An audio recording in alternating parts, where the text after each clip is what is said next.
Puedo iniciar.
¿Puedo iniciar? Adelante. Muy buenos días. Continuando con las charlas de esta segunda semana de la investigación organizada por la Red Peruana de Universidades. En esta oportunidad vamos a tener la presencia del profesor doctor José Basso, el doctor en física experimental por la Universidad de Humboldt en Berlín, Alemania, investigador del grupo de altas energías con énfasis en el área de astropartículas, rayos cósmicos, neutrinos, rayos gamas, tanto experimental como fenomenológico, con experiencia en el análisis de datos y uso de herramientas para análisis multivariados, ¿no? Participación pasada en los experimentos de Minerva, ICQ, MS02 y actual en ALICE y DUN. Adelante, José. Muchas gracias, Eddie. Y muchas gracias por también esta oportunidad para presentarles un trabajo que viene realizando el Grupo de Altas Energías de la Pontificia Universidad Católica del Perú. Voy a compartir entonces mi presentación. Como les decía, en esta oportunidad es un tema, como ya lo mencionó Eddie al inicio, de astropartículas, lo que me apasiona, lo que estoy haciendo investigación, y en realidad este es un trabajo conjunto, como mencionaba antes, del Grupo de Altas Energías, iniciado también con José Gabriel Olivares y Jaime Hefke.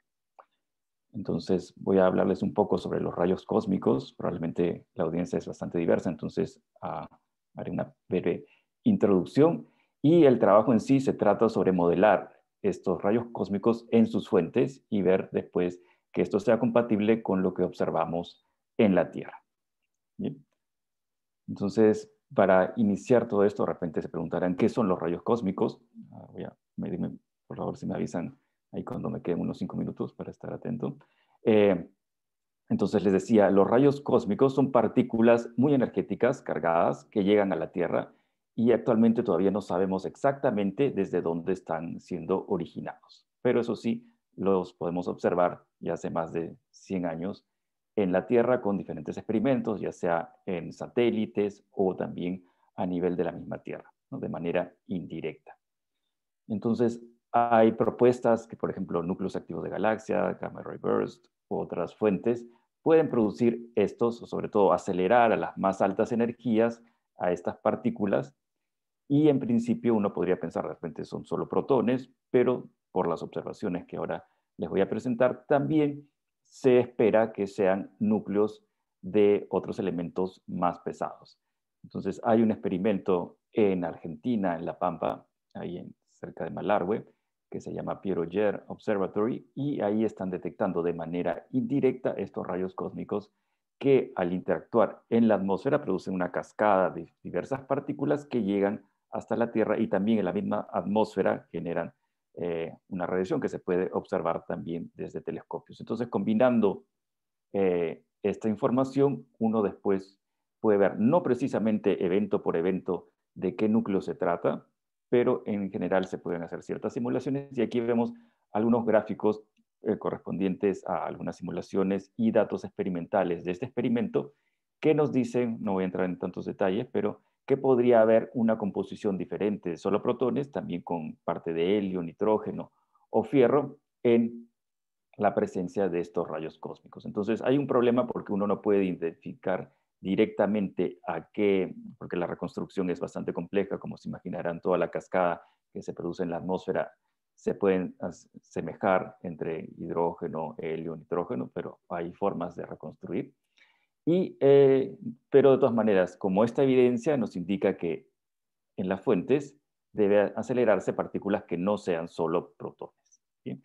Entonces lo que vamos a hacer, lo que estamos haciendo en este trabajo, es comparar los datos observados en Tierra, que aquí podemos ver este flujo multiplicado por la energía al cubo, ¿no? En función de la energía. Vemos que para las más altas energías, estas son energías que ni siquiera en el gran colisionador de hadrones, en el LHC, se pueden llegar. Entonces aquí estamos ante una presencia de fuentes energéticas muy altas que también nos permitirían estudiar otro tipo de física, pero aquí simplemente estamos interesados en las fuentes de estas partículas. Vemos que llegan pues hasta energías de 10 a la 20 electronvoltios.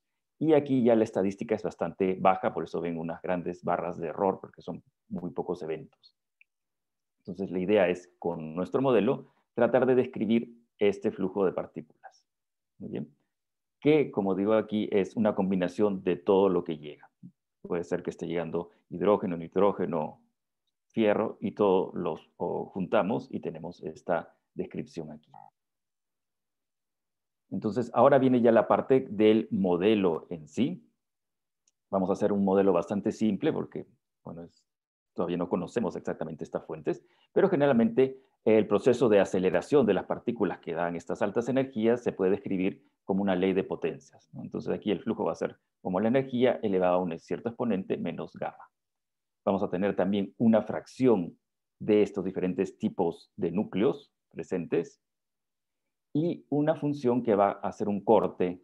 Entonces suponemos que hasta ciertas energías se pueden acelerar y después de estas ya va a haber un corte bastante fuerte exponencial de esta manera.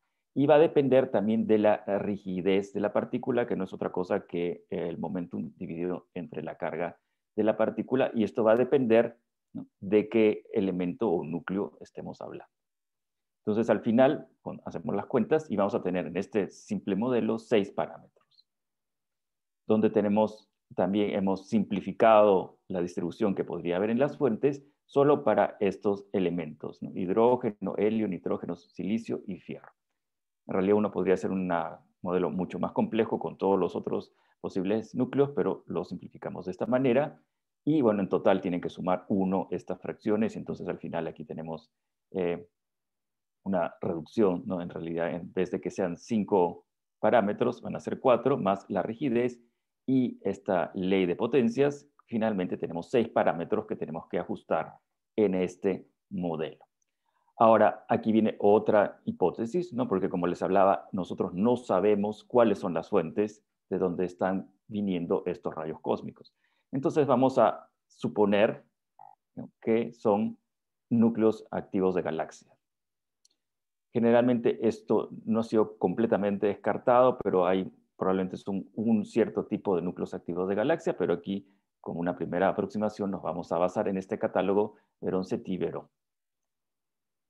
Y vamos a también hacer un corte en la distancia o en el redshift. Entonces, para galaxias que se encuentran muy lejanas, ya no las vamos a considerar porque al producirse estas partículas muy energéticas y en su trayecto hasta la Tierra, van a perder mucha energía o van a interactuar y ya van a dejar de ser estas partículas iniciales. Entonces, hacemos un corte en esta distancia y esto nos deja una selección de 29.500 fuentes, que son bastantes, y las podemos agrupar en sus distancias. Y eso nos deja unas 442 distancias de estas fuentes cosmológicas, si quieren llamarlas.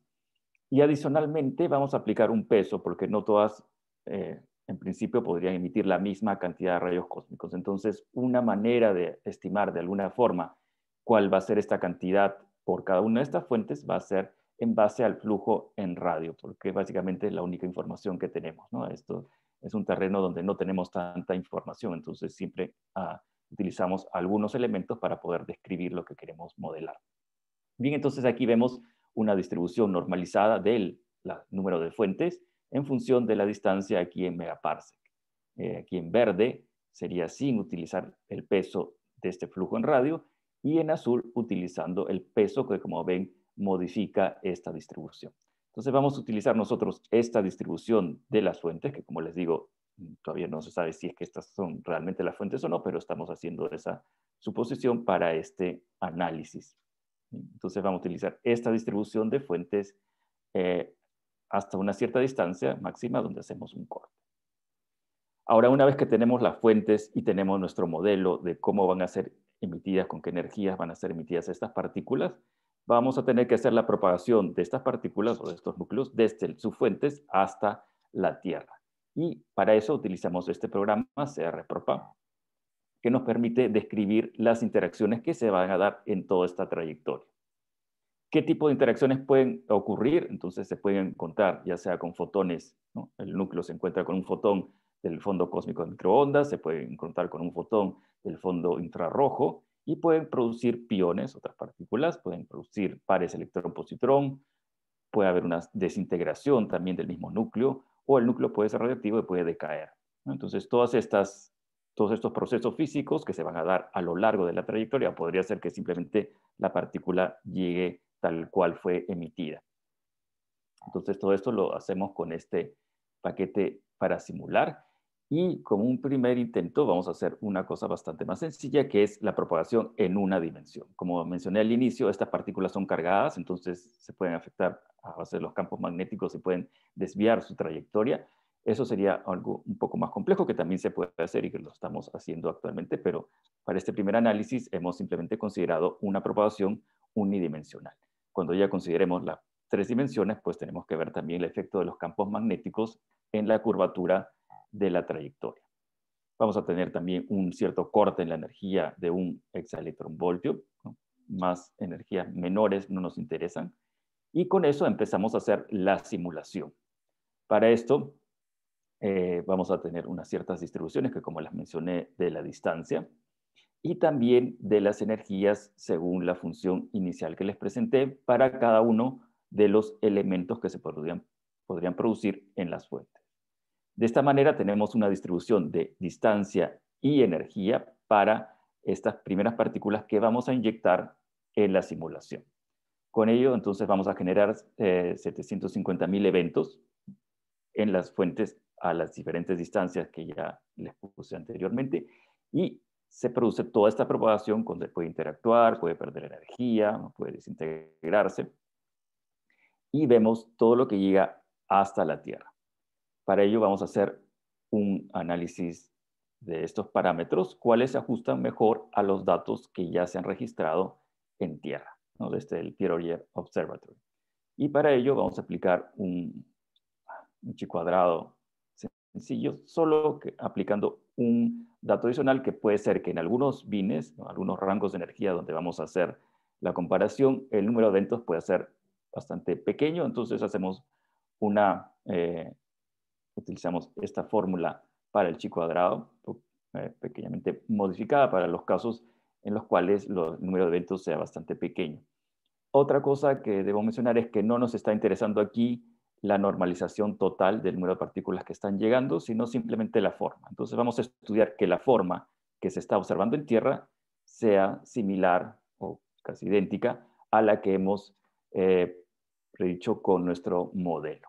Bien, entonces, José, disculpa, sí, le quedan 5 minutos, José. muy bien, muchas gracias. Está bien.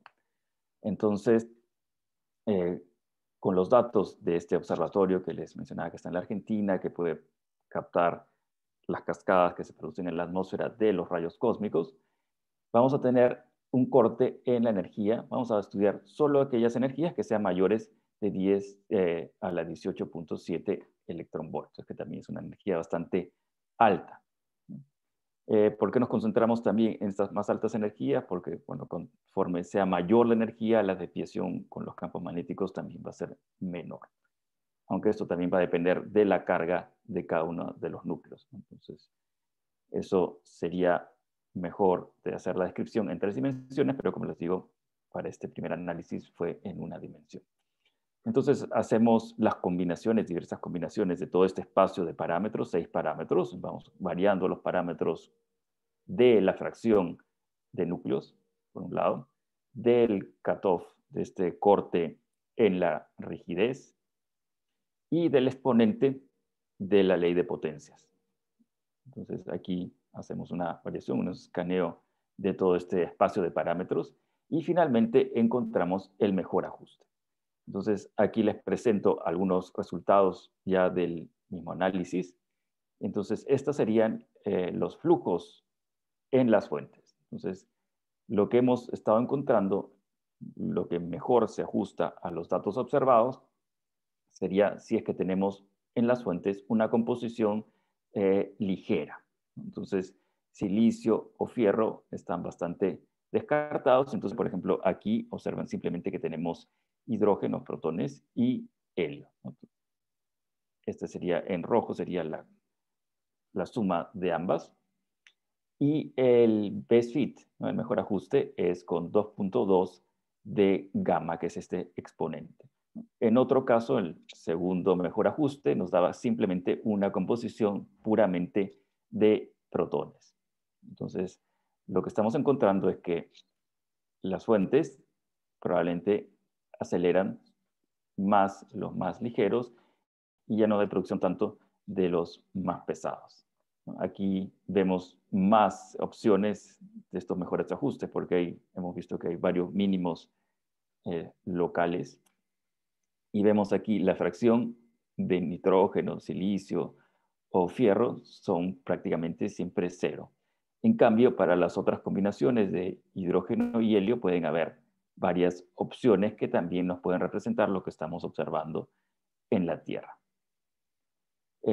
Como no les puedo mostrar algo en 6 dimensiones, entonces simplemente aquí estamos fijando las fracciones y vamos a ver el chi cuadrado de estos dos parámetros que nos quedan. Nosotros fijando las 4 fracciones, nos queda simplemente esta rigidez y este exponente de la ley de potencias, y vemos aquí se encuentra el mínimo.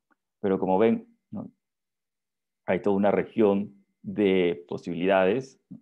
Donde básicamente nos dan casi los mismos resultados, ven, hay ciertos mínimos locales, y este sería el mínimo global, ¿no? Otras, por ejemplo, ya un corte bastante aquí bajo, o algunos exponentes también altos o más bajos también están básicamente descartados, y nos quedamos en esta región más o menos del exponente de, perdón, el exponente al 2, un poco cercano a 2, y aquí el corte en la rigidez cercano a 10 a la 21.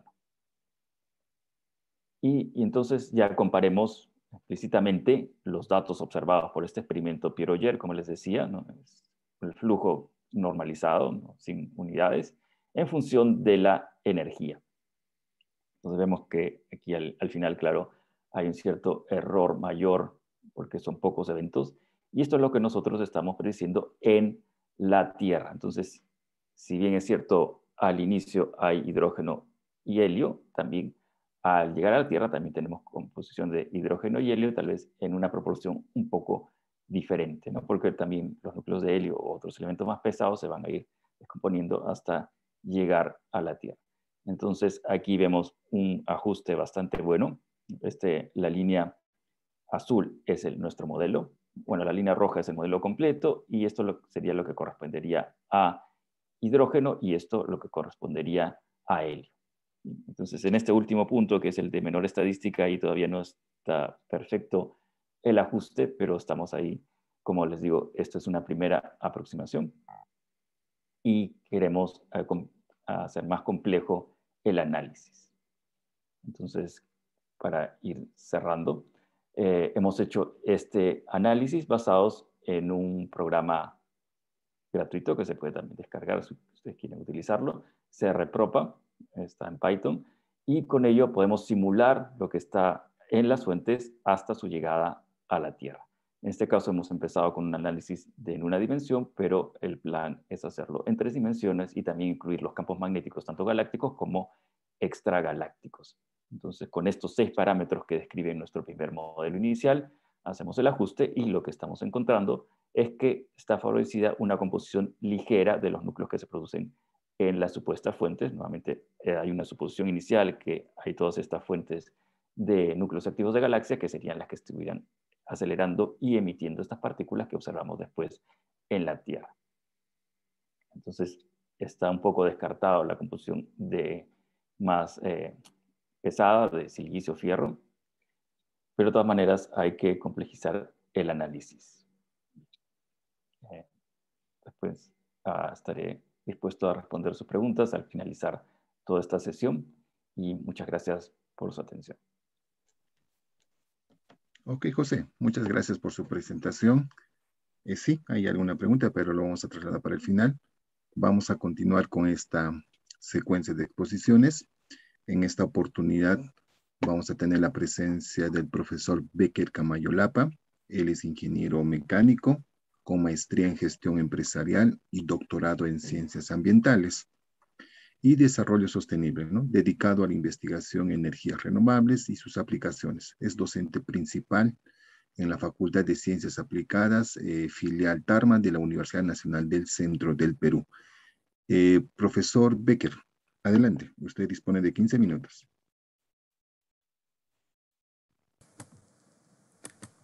Muchas gracias. Voy a comenzar para...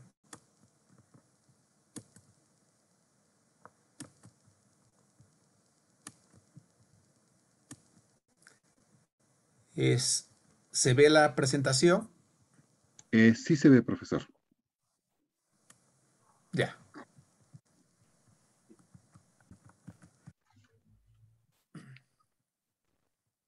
Muy buenos días a todos los participantes y agradeciendo a los organizadores de este evento de la Red Peruana de Universidades. Como me han presentado, estoy dirigiendo a un equipo de investigadores en la Universidad Nacional del Centro, con quien compartimos esa investigación es el magíster David Condés Hurtado, que es ingeniero eléctrico electrónico. Igual manera, el magíster José Galarza Linares, también ingeniero eléctrico electrónico. El magíster Adrián Camayo Vivas, que es estudiante del doctorado de Ciencias Ambientales. Y tenemos también el apoyo de Juan Masipe, doctor, que se encuentra en España. Esta investigación que se realizó, ¿no? Después tenemos el propósito de estimar la radiación solar, ¿no?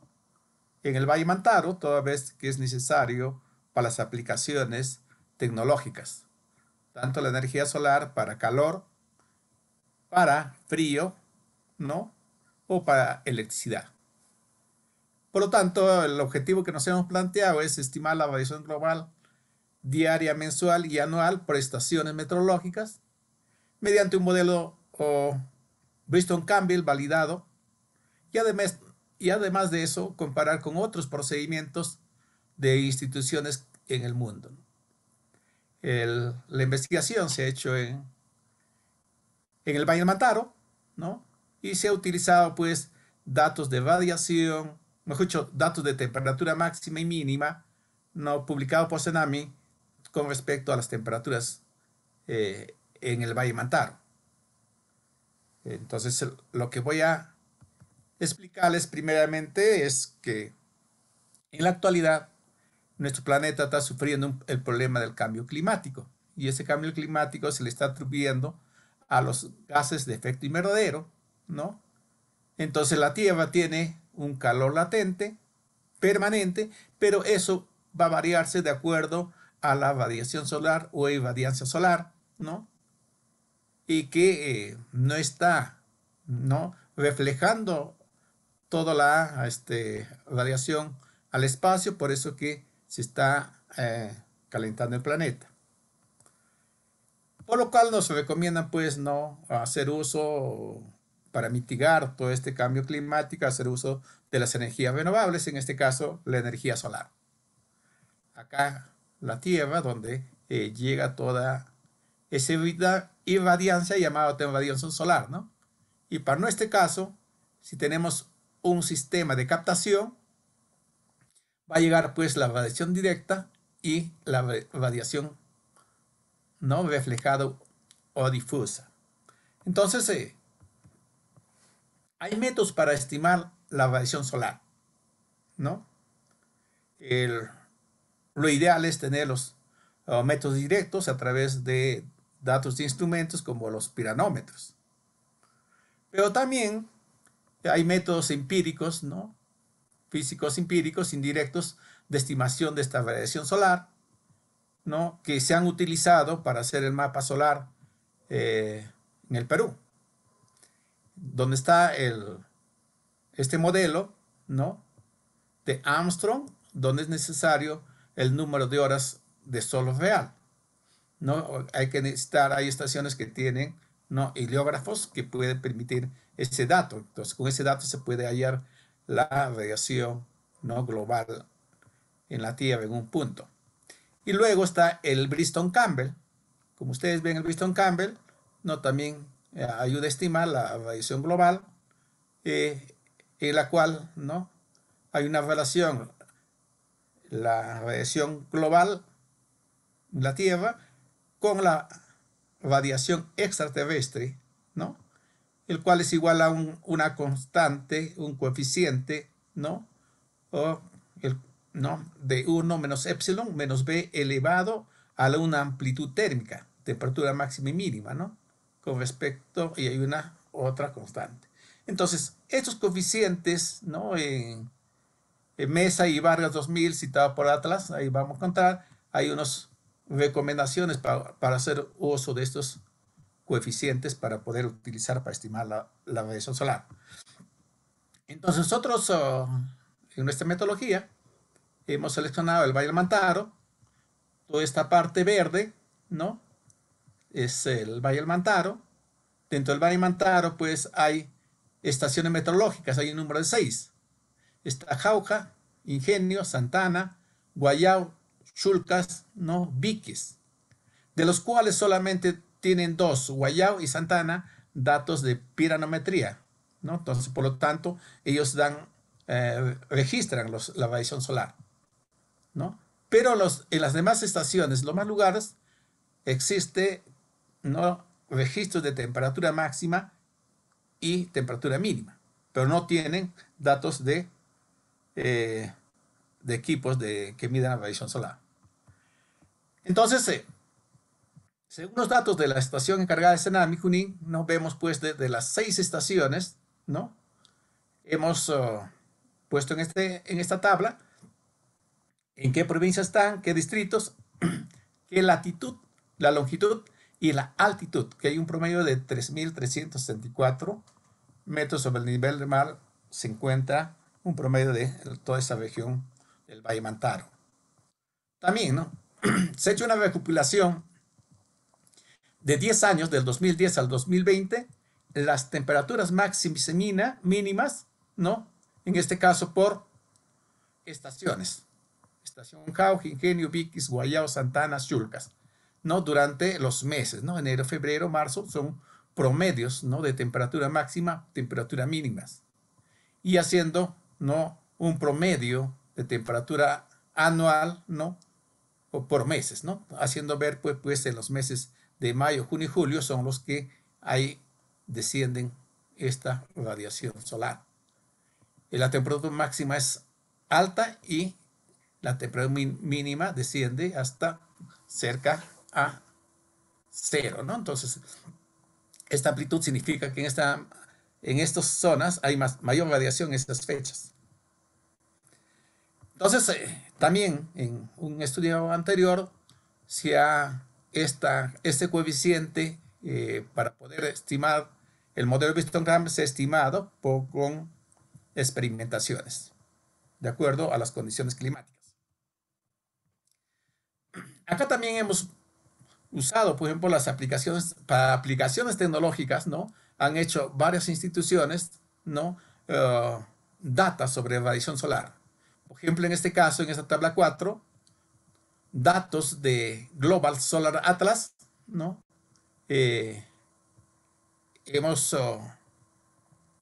Con esta metodología, con estos datos, se ha estimado, por ejemplo, según las estaciones de estudio, ¿no? Y los meses, ¿no? Entonces, ahí nos da promedio anual, por ejemplo, de 5.95 watts, kilowatts por hora, por metro cuadrado por día, ¿no? Haciendo un un valor anual promedio del valle, 5.59 kilowatts hora por metro cuadrado día. También hemos hecho, ¿no?, las estimaciones con, en este caso, Meteoro, ¿no?, con datos que ha utilizado desde el 2010 al 2014 para el Valle Mantaro. También ahí nos da un promedio anual de 6.43. Si vemos, lo ve como si fuera una mesa, ¿no?, un plano, este método. Por último, también es bastante usada por la NASA para aplicaciones tecnológicas, utilizar los datos que da la NASA. Y para las estaciones de estudio, saca pues un 5.45.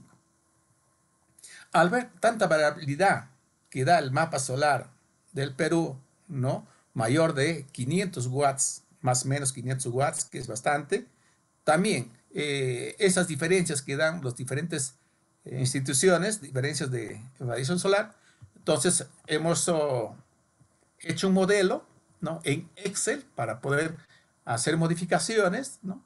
En este caso los datos de entrada está temperatura máxima, temperatura mínima, la latitud en grados y los cálculos, ¿no? Por ejemplo, el cálculo de la latitud en radianes, cálculo del factor de corrección de excentricidad de la órbita terrestre, cálculo de la declinación solar en radianes, ¿no?, cálculo del ángulo horario, cálculo de la irradiancia extraterrestre y al final la cálcula de radiación global, ¿no?, en joules por metro cuadrado día.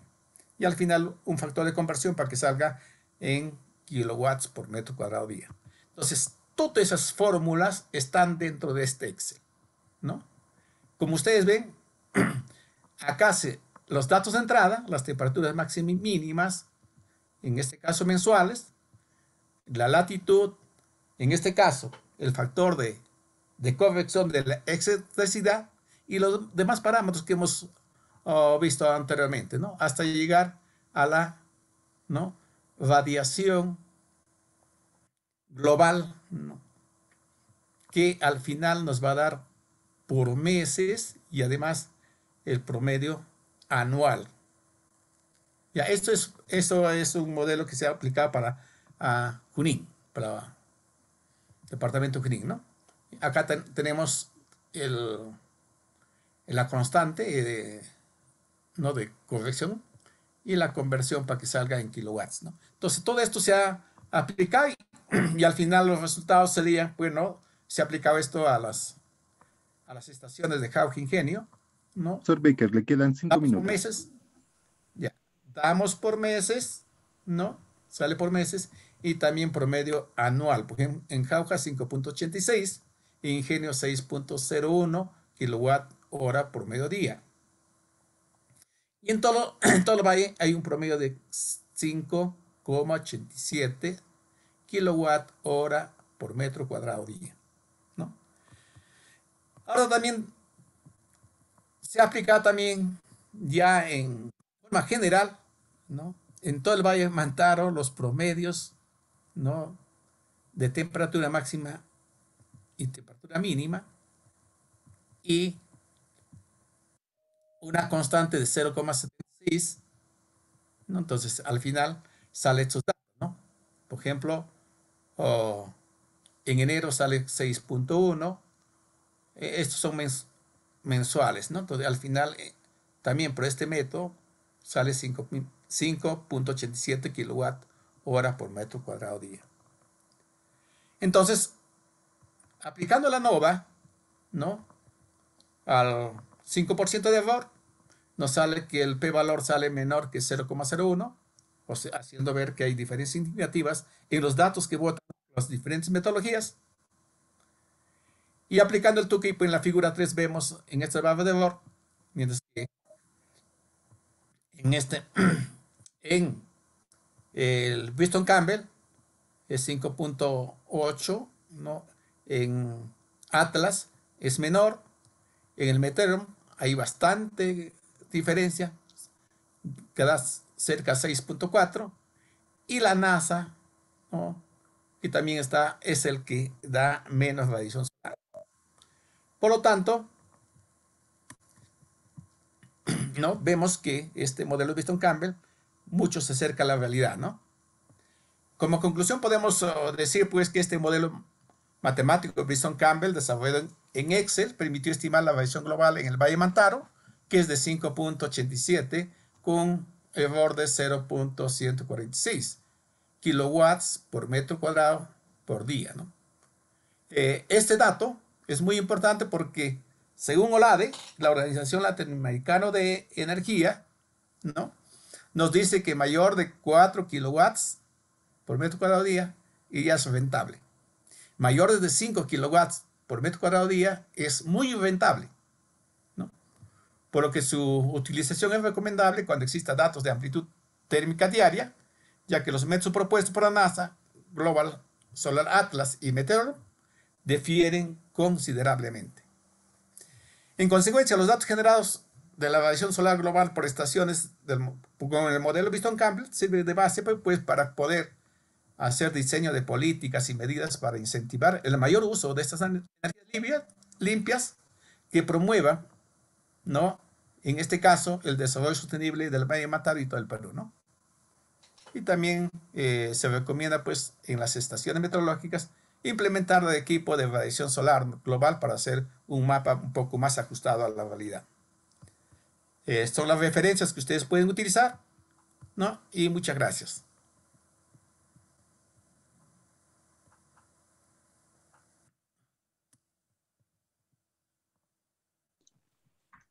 Bien, agradecemos la presentación del profesor Becker. Ahora continuamos con la siguiente exposición, que está a cargo de la profesora Noemí León Roque.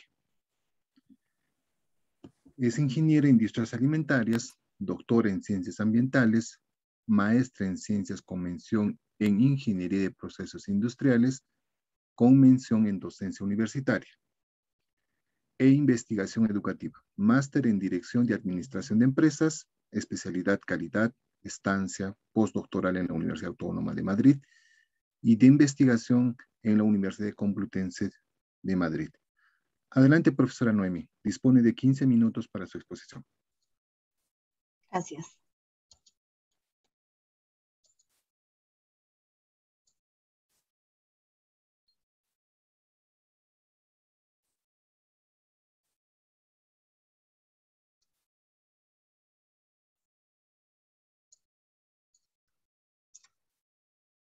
Muy buenos días. Gracias por esta invitación para participar, ¿no?, exponiendo este proyecto de investigación, ¿no? Como lo estamos presentando, es un proyecto financiado por Concitec y el Banco Mundial, espectrometría de masa para la identificación y cuantificación de metabolitos secundarios en vegetales. Este proyecto aún está en ejecución.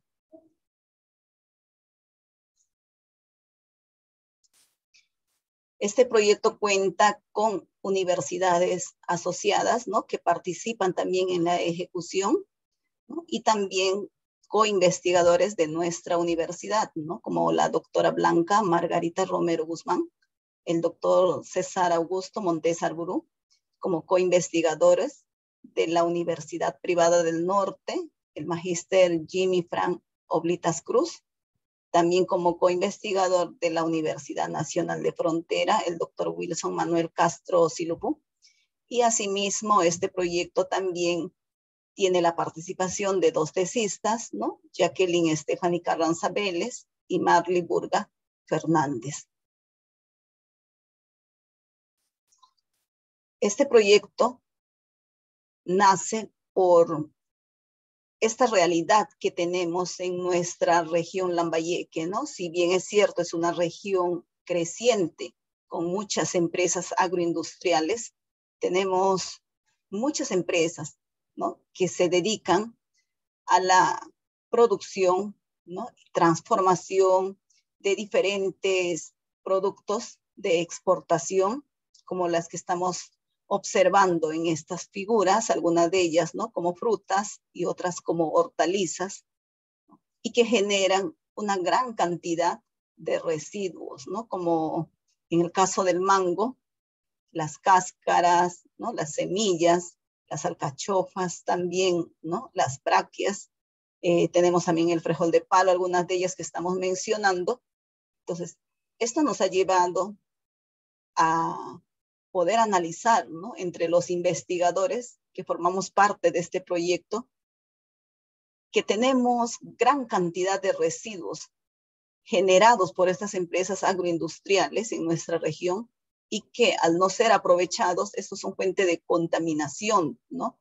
Pero sin embargo, de acuerdo a nuestros estudios, estos residuos son fuentes muy importantes de compuestos polifenólicos, ¿no?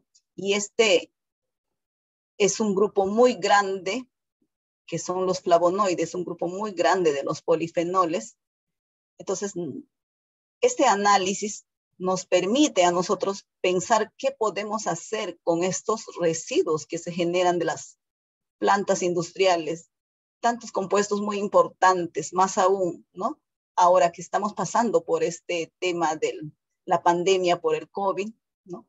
Esto ha generado gran importancia por sus potencialidades, ¿no? De prevención, ciertas síntomas, ¿no? No solamente de esta enfermedad, sino de muchas otras enfermedades. Una forma de prevención, el cual podemos utilizarlo, ¿no? Como suplemento o adicionando a un determinado producto. Pero para ello, esta investigación debe, ¿no? Identificar, cuantificar qué tipo de metabolitos tienen algunos de estos residuos que se están trabajando en el proyecto. Como indicamos, el objetivo de este proyecto es identificar y cuantificar metabolitos secundarios, especialmente flavonoides, de residuos vegetales utilizando espectrometría de masa. Este es nuestro equipo, ¿no? Que se ha adquirido con el proyecto gracias a Concitec, Prociencia y Banco Mundial, ¿no? Dentro de ellos tenemos 2 proyectos que se están ejecutando, comparación de la concentración de flavonoides de residuos de mango mediante espectrometría de masa, y también se está haciendo la extracción de flavonoides de residuos del maíz morado por ultrasonido y su identificación por espectrometría de masa.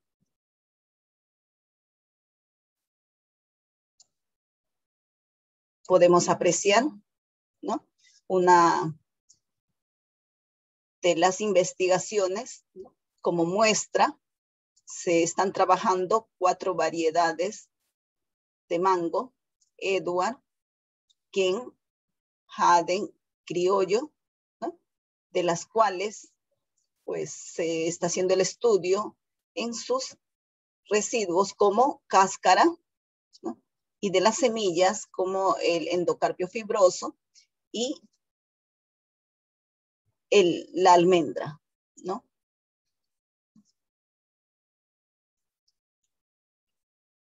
Para hacer la identificación de estos compuestos, primero se sigue un pretratamiento de las muestras, ¿no? La preparación de las muestras. Tenemos acá los diferentes residuos que luego tienen que ser congeladas, ¿no? Congeladas, uno, para conservar sus compuestos polifenólicos, para poder tener los valores exactos, ¿no?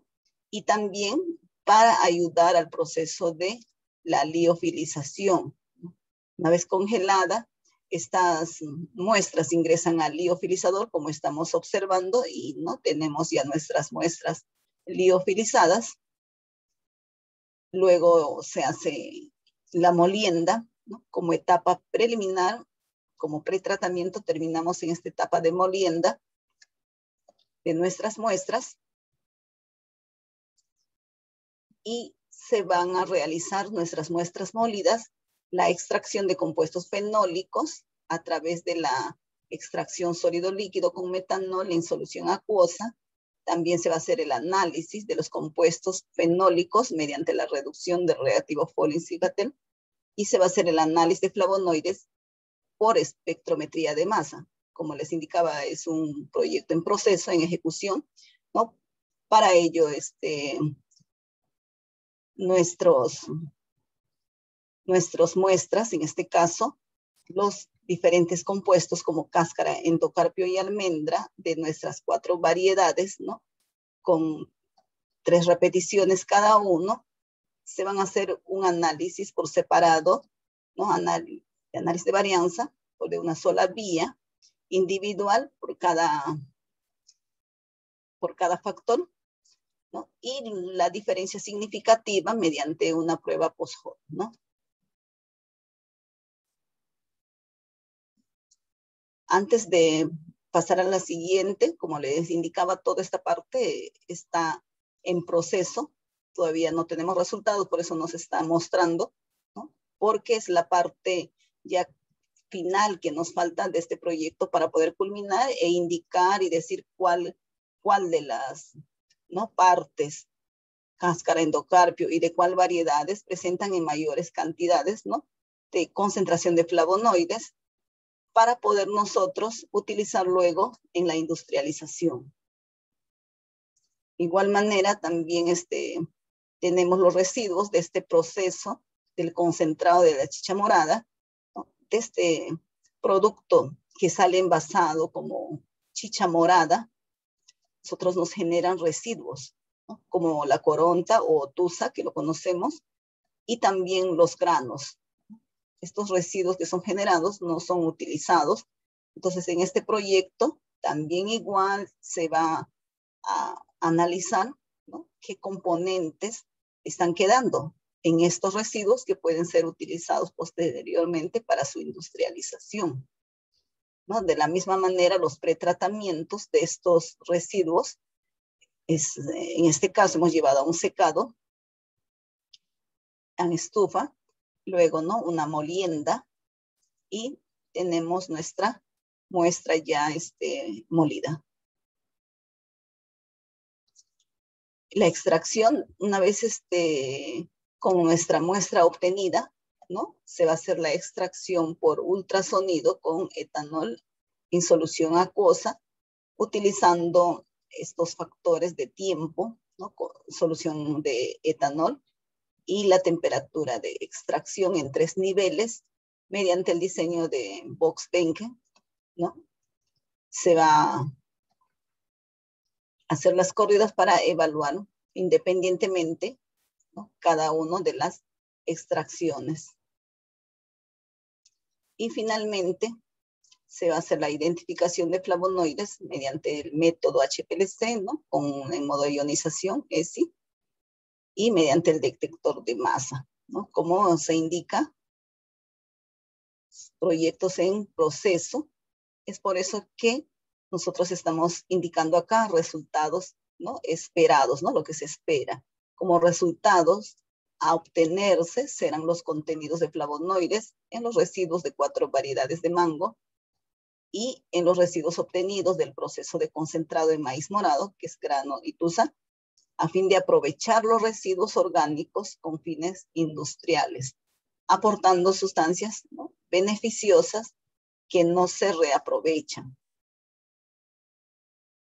Entonces, eso es lo que hemos querido mostrar mediante esta presentación, ¿no?, el valor que tienen estos residuos, el cual no son aprovechados, y mediante nuestro equipo espectrómetro de masa se va a poder identificar, cuantificar, ¿no?, los diferentes compuestos y poder ser utilizados para su aplicación, ¿no?, como suplemento alimenticio y diferentes productos, ¿no?, que se pueden obtener en beneficio de la salud, ¿no? Eso sería todo. Gracias.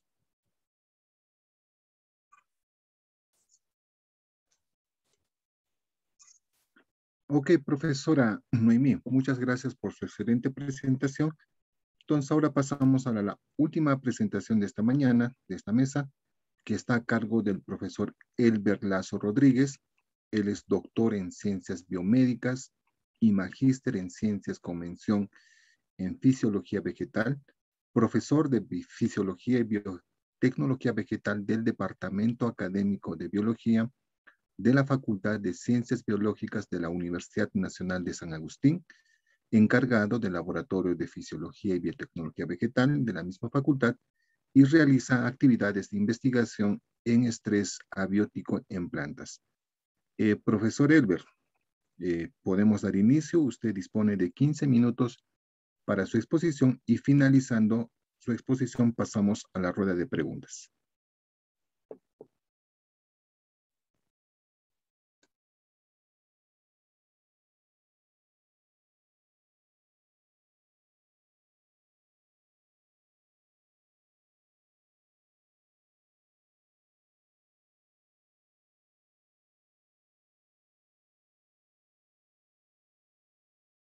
Profesor Lazo, ¿ya puede iniciar?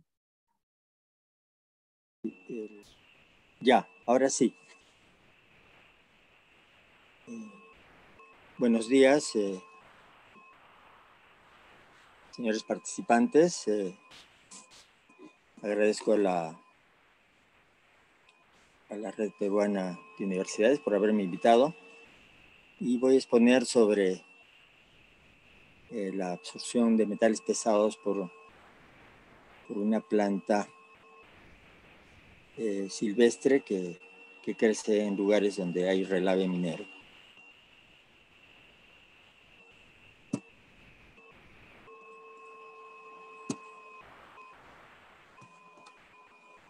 ¿Se ve la lámina? Sí, se puede observar, profesor. Yeah. Ok. La ponencia que voy a presentar trata sobre un proyecto que es financiado por un Sinvestiga y que es un proyecto donde se ha hecho pruebas bioquímicas, pruebas moleculares y de proteómica. Pero ahora solamente voy a exponer una parte de ese gran proyecto. Este proyecto ha contado con la fuerza y la energía de los estudiantes que han sido tesistas, como la señorita bióloga Kimi Wilka, la magíster Fiorella Medina, la bióloga Susan Pocohuanca, la bióloga Patricia Viveros, los investigadores junior Lisbeth Marín, Paola Escobar, el doctor Luis Martínez Manchego, que pertenece al Departamento Académico de Biología, y el que habla. Somos los que hemos ejecutado este proyecto.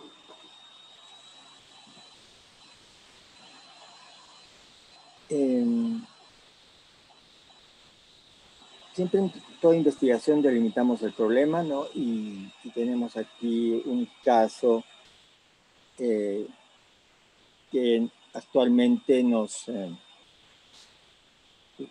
aflige, como son el manejo de los relaves mineros. Ese es un problema ambiental que sufre a nivel mundial. Nuestro país no es la excepción. Y en Arequipa existen muchos lugares donde estos pasivos ambientales han sido abandonados. Y aquí tenemos una lámina donde al fondo se ve un cerro de relave, donde hemos ido a muestrear con los tesistas y los investigadores. Vemos que cuando llueve en la época de primavera-verano, se generan riachuelos y todos esos riachuelos llevan ese relave minero hacia un poblado que está más allá abajo. Y eso lo vemos en esta otra lámina. Cuando ya estamos instalados allí, vemos que están ahí los cerros de relave minero y plantas que allí crecen, plantas silvestres que se han adaptado a esas condiciones de contaminación. Y aquí tenemos una foto bastante elocuente de cómo es que esos relaves se encuentran allí, y que voy a contarles algo sobre cómo nosotros pretendemos solucionar ese problema utilizando las técnicas de fitorremediación. Entonces, hace ya varios decenas de años que se está desarrollando esta tecnología. La India es el país que está encabezando estas investigaciones junto con la China y los países que ven amenazado su ambiente por la presencia de estos relaves mineros, y que es muy oneroso su tratamiento. De allí que se haya optado por esta tecnología de la utilización de plantas para descontaminar los suelos, las aguas y el aire. En ese escenario, para nosotros es importante señalar que las plantas que pueden potencialmente utilizarse, aparte de las plantas de cultivo que también se usan, son las plantas silvestres que crecen en esas áreas contaminadas con metales pesados, y que son una alternativa prometedora para la descontaminación de los suelos. Entonces, en ese escenario nosotros hemos planteado una hipótesis donde las plantas acumuladoras de metales pesados, como la especie arbustiva Grindelia tarapacana, incrementarán su biomasa y acumulación de metales pesados en presencia del agente quelante EDTA, mejorando el porcentaje e índice de bioacumulación de esta especie silvestre. Para resolver esta hipótesis nos hemos planteado un objetivo general, que es evaluar el efecto del EDTA en la bioacumulación de metales pesados de relave minero, en Grindelia tarapacana, y como objetivos específicos determinar el efecto de la concentración del EDTA en la absorción de metales pesados y su relación con el crecimiento y biomasa. Un segundo objetivo es analizar ese efecto de la concentración de EDTA en la acumulación de metales en la raíz, el tallo y las hojas. Quisiera puntualizar que el EDTA es un agente quelante desarrollado por el hombre, es un agente quelante sintético que se utiliza mucho para poder hacer disponible los metales, y que en este caso nosotros lo estamos utilizando en concentraciones bajas. Realmente se utilizan en concentraciones de medio gramo por kilogramo de peso, y utilizando esas concentraciones de medio gramo o 1 gramo. La desventaja está en que el EDTA, al solubilizar los metales, en este caso si son metales pesados, tenderían a que estos se percolen y estarían contaminando la napa freática. De allí que su manejo es un tanto restringido o debe ser estudiado para poder ser aplicado. Bueno, el material biológico que se utilizó fueron semillas colectadas de esta especie en los alrededores de donde se encuentran los relaves mineros, y se han colocado a germinar en cámaras de crecimiento, en un sustrato rico en humus, y después de 1 mes la germinación es plena, no obstante que para obtener 100 plantas teníamos que sembrar 10.000 semillas.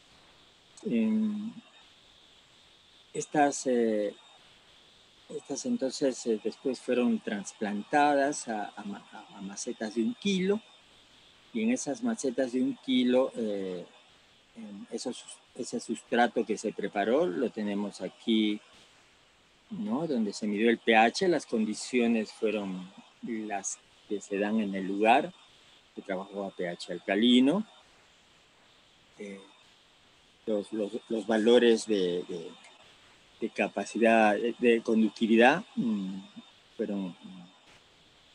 dieron la característica de suelos salinos, la cantidad de materia orgánica que se incorporó fue baja y la capacidad de intercambio también ligeramente baja, pero los niveles de nitrógeno fueron los normales, los de fósforo un poco altos, al igual que el potasio, ligeramente bajos los del calcio, el magnesio y el sodio. Y ese fue el sustrato al cual nosotros le añadimos el 10% en peso del relave minero. Y la composición de ese relave minero en arsénico tendría 66 miligramos por kilogramo. El mercurio era sumamente bajo, 0,0282.0 de mercurio, de cadmio 0,2328, de cromo 11.83, de cobre 196, de fierro 4.317, de manganeso 62, de níquel 2 miligramos, de plomo 261 miligramos y de zinc 36. Diríamos que las altas concentraciones en este relave están reflejadas en la concentración o en el contenido de hierro, de plomo y de cobre principalmente. Entonces, una vez que se hizo el análisis por espectrofotometría de absorción atómica de las muestras trabajadas y las condiciones iniciales y de cómo se inició el experimento, colocaron las plantas en distintos tratamientos de DTA, que iban de 50, 100 y 150 miligramos. Este EDTA se aplicó una vez que las plantas tuvieron aproximadamente una edad de 60 días. Alrededor de las plantas se hizo un pequeño surco y allí se añadió diluyendo el EDTA para 1 kilo de sustrato, las soluciones de EDTA. Y allí las dejamos crecer y después determinamos la tasa de crecimiento relativo, el peso seco y el peso fresco, así como la capacidad de retención de agua, el TRA, contenido relativo de agua. Sor Helber, disculpe, le quedan 5 minutos. Ya, y el análisis de los metales pesados mediante espectrofotometría de absorción atómica y la medida del potencial bioacumulador, se utilizó los índices del factor de bioconcentración que relaciona la raíz versus el suelo, la relación del coeficiente de bioacumulación que relaciona la concentración que hay del metal en el vástago partido de la concentración en el suelo y el factor de translocación. Se aplicó un diseño experimental en DCR con 5 tratamientos y el análisis se realizó aplicando una ANOVA y la diferencia de medias se estableció mediante el test GTT. La tasa de crecimiento fue máxima a los 7 días y después disminuyó. La máxima tasa de crecimiento se alcanzó inicialmente a los 7 días y después tendió a estabilizarse conforme la planta se desarrolló más a los 63 días. Y allí, por efecto de las altas concentraciones de DTA y la absorción de metales pesados, es que hubo una disminución del crecimiento, como se puede ver aquí. Respecto al peso seco, el peso seco fue mayor en los tallos, fue seguida del desarrollo radicular y luego en las hojas. Pero aquí se ve claramente que a mayor concentración, cuando estamos alcanzando los 100 miligramos o 150 miligramos de EDTA, el crecimiento disminuyó en un 10%. Los contenidos de metales pesados están en este perfil, donde la mayor concentración se dio en la raíz, en las hojas y en el tallo para los distintos metales que se utilizaron. En el porcentaje en la medida del porcentaje de bioacumulación respecto al control, que solamente tenía el relave minero, se observa aquí que tanto el cobre como el plomo y el cobalto y el arsénico son los que en mayor porcentaje tienden a acumularse por efecto del EDTA. Utilizando estos índices del BAC, del BCF y del PF, hemos podido determinar que cuáles plantas son fitoextractoras y cuáles plantas son fitoestabilizadoras. Entonces, en conclusiones, tenemos que la tasa de crecimiento relativo alcanzó su máximo valor al 7º día en todos los tratamientos. Sin embargo, en T2, que tenía EDTA 100 miligramos por kilogramo, pues presentó la mayor tasa de crecimiento durante el experimento. El peso fresco y seco de la raíz, del tallo y de las hojas de Grindelia tarapacana disminuyó al aumentar la concentración de EDTA y los metales pesados como el plomo, el cobalto, el cobre y el arsénico. La capacidad de acumulación de los metales pesados siguió la siguiente relación: la raíz mayor que en las hojas mayor que en el tallo. El potencial acumulador medido en la relación BCF mayor que 1 y TF mayor que 1 determinó como planta fitoestabilizadora para los metales cadmio, cromo, arsénico, cobre, plomo y fierro. Y como fitoextractoras, cuando la relación es mayor a 1 para el BAC y el TF1, para el mercurio, el zinc, el manganeso y el níquel. Gracias. Las referencias están aquí para consulta de los que estén interesados. Gracias. Ok, muy amable profesor Helbert. Entonces ahora pasamos a la ronda de preguntas. Para el profesor doctor José, aquí también de José Antonio. Comenta José, dice que en su investigación, ¿cuál es el instrumento tanto de gabinete como de laboratorio que utilizó para determinar las fuentes de rayos cósmicos y qué últimos avances a nivel internacional, según la línea de investigación del estado del arte, existen? ¿Está estimado doctor José? Muy bien, gracias por la pregunta. Bueno, podríamos dividirlo en dos partes. Por un lado, para hacer el propio análisis que hemos realizado, simplemente basta una buena computadora. Sería mejor si tuvieran un servidor, porque los cálculos son bastante intensos y pueden demorar a veces días. Entonces, actualmente estamos también con otro proyecto comprando un servidor para poderlo hacer un poco más rápido en la universidad. Pero básicamente es todo un cálculo computacional y con tal que tengan Linux se puede instalar el programa y funciona.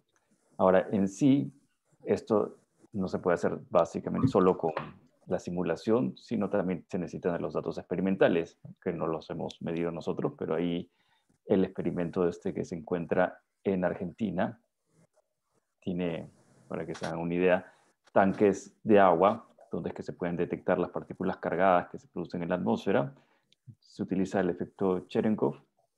De repente han visto también, por ejemplo, en reactores nucleares que sale este brillo medio azulino, que es cuando una partícula que viaja a una velocidad mayor que la velocidad de luz en el medio produce una luz. Entonces, en estos tanques hay sensores fotomultiplicadores, tubos fotomultiplicadores que pueden detectar esa luz dentro de estos tanques encerrados con agua adentro. Y el agua es básicamente para que después también la luz pueda propagarse y ser detectada. Entonces, un cierto medio con un índice de refracción que permite darse este efecto. Entonces, hay muchos de estos tanques, una extensión inmensa en la Pampa en Argentina, y con esto es que se pueden detectar en la Tierra estos rayos cósmicos de muy altas energías. Para energías un poco menores, se pueden tener detectores también en satélites, como por ejemplo el caso de AMS, donde estuve participando, pero ya estamos hablando pues de energías muchísimo menores. Ahí sí se pueden definir directamente qué tipo de núcleo o partícula está llegando. Ahí, por un lado, el flujo es muchísimo mayor. Siempre esto va decreciendo conforme aumente la energía. El flujo es muchísimo más pequeño. Por ejemplo, para que se den alguna idea, a las más altas energías puede pasar una partícula por kilómetro cuadrado por siglo o algo así. Entonces es bastante pequeño el flujo a estas altas energías. Sin embargo, a más bajas energías es mayor, y por eso con un área muchísimo más pequeña que puede estar en un satélite, en un detector más compacto, pues se pueden detectar. Un poco para que tengan una idea de cómo se realiza el proceso ya de detección de los rayos cósmicos en la Tierra. José, una inquietud mía, yo también soy ¿Sí? físico, experimental, pero en otro área. ¿Cómo haces como el campo magnético ahí? Porque en una de las variables que consideras para la simulación, tomas en cuenta, ¿verdad?, el campo magnético. Claro, entonces en este momento, en el primer análisis que hemos hecho, no estamos incluyendo el campo magnético porque decía que era simplemente en una dimensión, ¿no? La propagación es una dimensión. Pero el mismo programa se puede usar 3 dimensiones, y ahí sí conviene incluir los campos magnéticos, que son tanto galácticos como extragalácticos, porque esta fuente pues está en otras galaxias, lo más probable. Entonces es no tan sencillo porque no se conoce mucho de todos estos datos, ¿no? Por rotaciones de Faraday uno puede más o menos saber algo de, por ejemplo, en la galaxia, y entonces para modelar el campo magnético en la galaxia a veces se puede, hay una parte, una componente de los mismos brazos de la galaxia, y hay otra componente aleatoria. Entonces, en realidad se puede simular, hay varios modelos también ahí. Hay uno de Jason y Farrar que lo han ido actualizando con las medidas, pero tampoco no es que uno esté completamente seguro de cuál de todos los modelos es el que vale. Y para el caso extragaláctico es aún peor porque desconocemos mucho sobre eso, pero ahí también hay unos ciertos modelos que se van repitiendo a gran escala de cómo podrían ser estos campos magnéticos, y la idea es un poco probar, y tal vez también una vez que uno sepa mejor desde dónde están viniendo las partículas, con eso modelar mejor el campo magnético. Entonces hay algo que si uno fija, digamos, de dónde vienen, puede saber algo más sobre el campo magnético, o al revés, ¿no? Fija el campo magnético y pueden saber de dónde viene. Pero ahí está el problema, que a las muy bajas energías, pues ya estas partículas, como vienen de tan lejos, ya perdieron completamente la dirección, la noción de dónde están viniendo. Entonces por eso nos vamos a las más altas energías para que se desvíen menos. Aún así, el desvío a veces puede ser de bastantes grados y al final es difícil saber exactamente dónde están viniendo. Pero también hay otros análisis, ahí cuando preguntaban sobre el estado del arte, ¿no? Que otras partículas que se pueden utilizar para saber dónde están esta fuente de los rayos cósmicos son los neutrinos. Los neutrinos no tienen carga, interactúan muy poco y también se podrían generar en las mismas fuentes, y entonces ahí sí exactamente apuntan hacia de dónde están siendo emitidos estos rayos cósmicos. Hay algunos trabajos que ya se han hecho con otros experimentos y que han logrado aislar algunas fuentes ahí, pero todavía eso está por definirse. Entonces es un campo que hay mucho por explorar todavía. Entiendo. José, muchas gracias. Muchas gracias a todos ustedes por la invitación también. No, qué ocurrencia. Gracias a ti. Tenemos la siguiente pregunta, que en este caso es para el doctor Becker Camayo, de José Antonio. Dice, ¿no? Frente a una elevada radiación solar calculada para una región específica, ¿qué medidas de prevención y mitigación inmediatas y factibles deben tomar los órganos jurisdiccionales competentes? Muchas gracias. La radiación solar mayor que se da es en la zona sur, ¿no? Por eso que hay plantas de sistemas fotovoltaicos conectados a la red pública, tanto en Arequipa como también en Tacna y Moquegua. Entonces hay que comprender de que, ¿no? de que la radiación solar está compuesto por tres componentes, en este caso, un 40% de luz visible, otro 46% de luz infrarrojos, que es el que calienta, y un 7% de UV, ¿no? Rayos ultravioletas. Entonces, ¿de cuál nos vamos a preocupar? Por ejemplo, nosotros estamos patentando, por ejemplo, una lámpara de radiación ultravioleta tipo C para poder utilizar como germicida, y, ¿no? Inclusive vamos a hacer un proyecto en selva para la desinfección de las frutas, por un lado, ¿no? Por otro lado, estamos aplicando la radiación solar, por ejemplo, para la recuperación de los desechos de café. Nos están financiando Prociencia, ¿no? En la zona de Oxapampa, ¿no? Entonces, es una bonita oportunidad, ¿no? De saber cuantificar cuánto de radiación solar está llegando a fines, ¿no? energéticos. Ya ese porcentaje de rayos ultravioleta, ¿no? Habría que las instancias siempre recomiendan, ¿no? Como el Ministerio de Salud, no utilizar sombreros, utilizar bloqueadores, utilizar, ¿no? Si se quiere decir, anteojos, ¿no?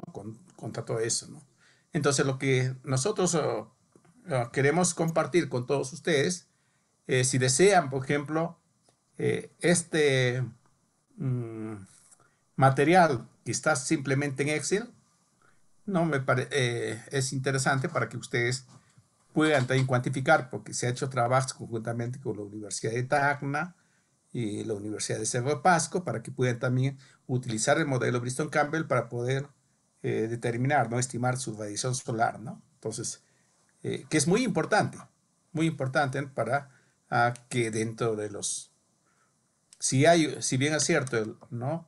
ya tenemos en el plan estratégico del Perú, ¿no? del Bicentenario, no hacer pues, ¿no? que cada se integre en la matriz energética más energías renovables, ¿no? Anualmente un promedio de 5%, por decirlo. Entonces, es por eso que hemos hecho esta investigación. Estamos para compartir con cualquier investigador que desea en darles este modelo de Bristol-Campbell, que simplemente es un programa muy, ¿no? muy amigable, que es el Excel. No sé si habría alguna otra pregunta, alguna otra inquietud para poder responder. Ok, profesor Becker, ¿no? Ahora pasamos con la profesora Noemí, ¿no? Y nos pregunta aquí Freddy, ¿no? Dice, ¿a qué conclusiones espera llegar con el presente trabajo de investigación y en cuánto beneficiaría a la región en la cual se está estudiando? Adelante, Sí, profesora Noemí. justamente. Gracias. Sí, justamente, como les indicaba, ¿no? Al comienzo, tenemos no solamente la región Lambayeque, un gran número de empresas agroindustriales, ¿no? De donde procesan, pues, diferentes frutas y hortalizas. Entonces, la potencialidad está en estos residuos que generan, porque estas empresas, si bien es cierto, por ejemplo, la empresa que transforma el espárrago o solamente exporta congelado, que es, ¿no? su proceso primario, hay una cierta parte, ¿no? que se desperdicia. Igual las alcachofas, las brácteas, ¿no? Queda solamente el corazón, el que se está procesando. El frijol de palo, como hemos observado, las cáscaras. Entonces, todos los estudios, como los investigadores, nos ponemos a estudiar, revisar, porque hay muchos trabajos antes de la pandemia, si bien es cierto, ya se ha ido creciendo, ¿no? estudios sobre los compuestos bioactivos, y ahora más aún en este último año ha crecido enormemente las investigaciones, ¿no? Por este lado de los compuestos bioactivos, los flavonoides, ¿no? Por sus compuestos para prevenir las enfermedades, ¿no? Respiratorias, que es una de ellas, que se tiene que prevenir por este tema del COVID. Entonces, las investigaciones han crecido tanto, creo que nosotros ya nos habíamos adelantado también, ¿no? Al ir, ¿qué vamos a identificar con un equipo, como dice, un espectrómetro de masa? No tenemos en la región Lambayeque, no teníamos equipos para hacer investigación, ¿no? Si bien es cierto, hay que salir a otras universidades, a otros países, para llevar nuestras muestras y poder analizarlos. Entonces, ahora, al tener esta oportunidad, ya estamos generando conocimiento, ¿no? Tenemos 2 tesis en camino que ya están pronto a concluirse, y proyectos asociados también con otras universidades para poder ir cuantificando diferentes tipos de compuestos bioactivos de los residuos, ¿no? De diferentes naturalezas, y no solamente residuos, sino también muchos alimentos, que es un número muy grande, ¿no? Que tiene el campo de los alimentos, ¿no? Que nos va a permitir con este equipo poder identificar y tener qué compuestos tiene, taninos, flavonoides, carotenos, antocianos, ¿no?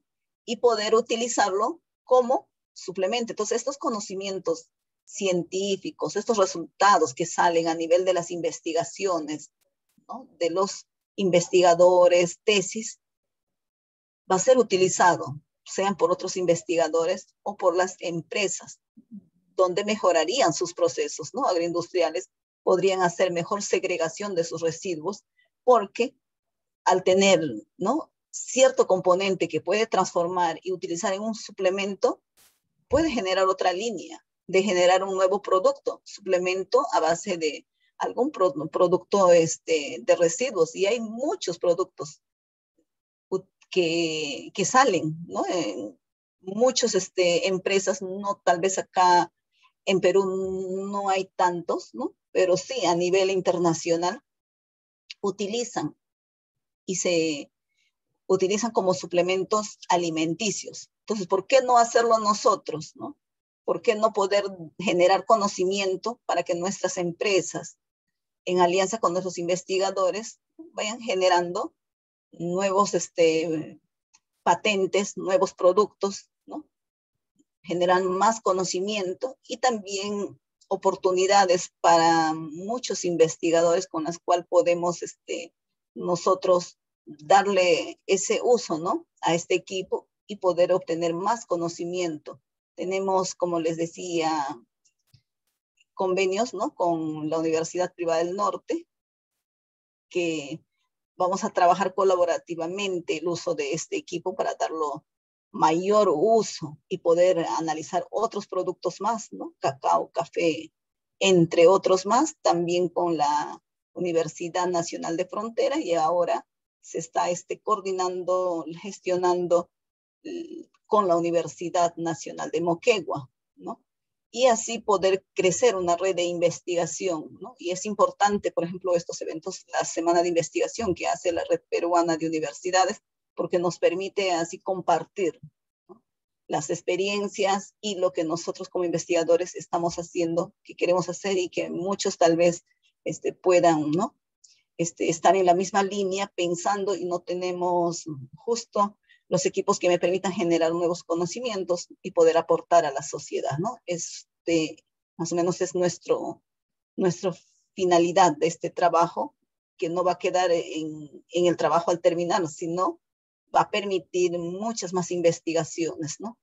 En colaboración con los que están, pues, en la línea trabajando y quieran colaborar con nosotros. Profesora Noemi, tenemos 2 preguntas más a cargo, por ejemplo, de Ángel Barrantes. Pregunta, dice, ¿solo los alimentos de agroexportación pueden ser estudiados mediante el espectrómetro de masas?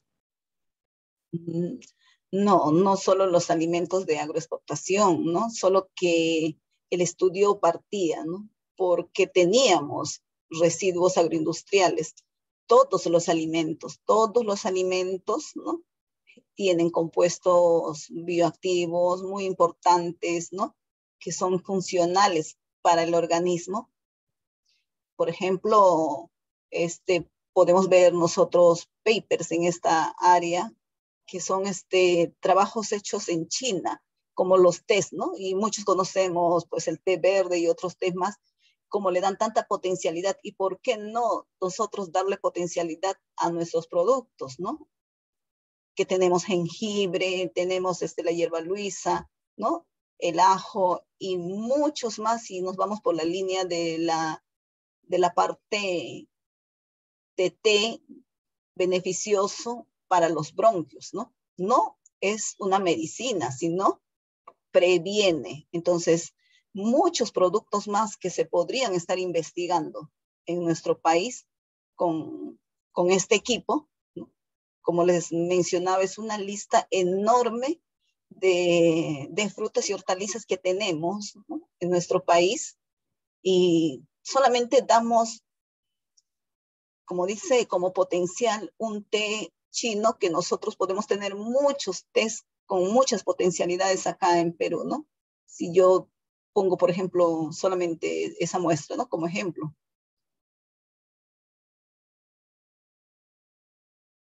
Bien, profesor Noemí, para finalizar, dice, ¿no? ¿Qué estándares de flavonoides usará en su investigación?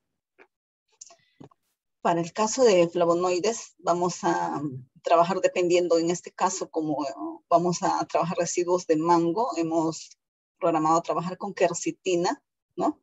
Para uno de los flavonoides, que es quercitina, también esperidina, naranjinina, entre otros, ¿no? Dependiendo el potencial. Si yo estoy trabajando exclusivamente con mango, ¿no? Pero si tengo otro alimento donde quiero identificar sus flavonoides, utilizaré otros tipos de estándares, ¿no? Son varios estándares, algunas de ellas las he mencionado, ¿no?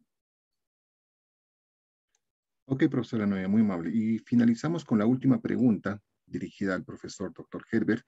Dice, en zonas muy críticas de contaminación por relaves mineros, como en La Oroya, donde hay niños, además personas con concentraciones de plomo en su sangre, ¿dicho estudio sería factible en su aplicación? Y de ser el caso, ¿qué toma de decisión se deben considerar para su ejecución? Pregunta a cargo de José Antonio. Adelante, profesor Herbert. Bien, gracias por la pregunta.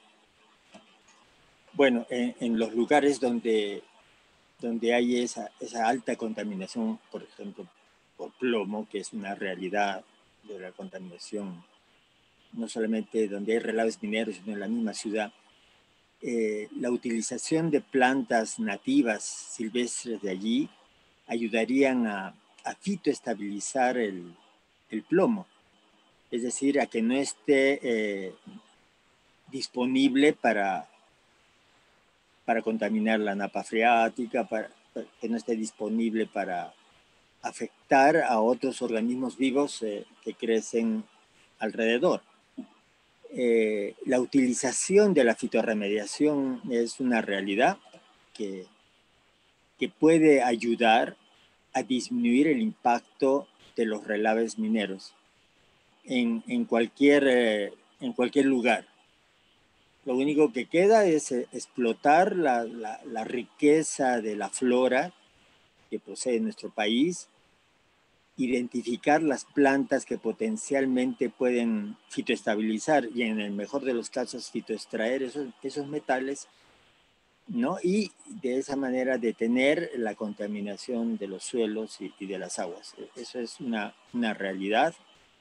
Nuestro laboratorio ahora tiene un equipo de absorción atómica para no solamente estudiar temas de contaminación ambiental, sino temas de estados nutricionales de los cultivos, porque no solamente el plomo es tóxico para las plantas, sino también un elemento esencial como es el cobre o el hierro. Entonces, habría que para cada lugar hacer un diagnóstico y elaborar una estrategia para disminuir la contaminación por metales pesados. Eso sería.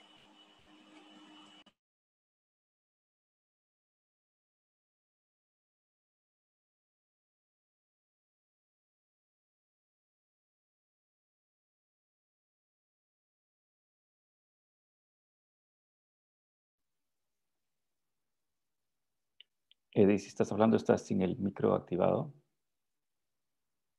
Ok, agradecer, ¿no? A todos, a José, profesor Herbert, profesora Noemí, profesor Becker, ¿no? Por sus excelentes presentaciones y que sigan, ¿no? Adelante con estos proyectos en bien de nuestras sociedades donde nos encontramos y nuevamente de repente esperamos verlos el próximo año en la próxima evento, ¿no? Organizado por la Red Peruana de Universidades.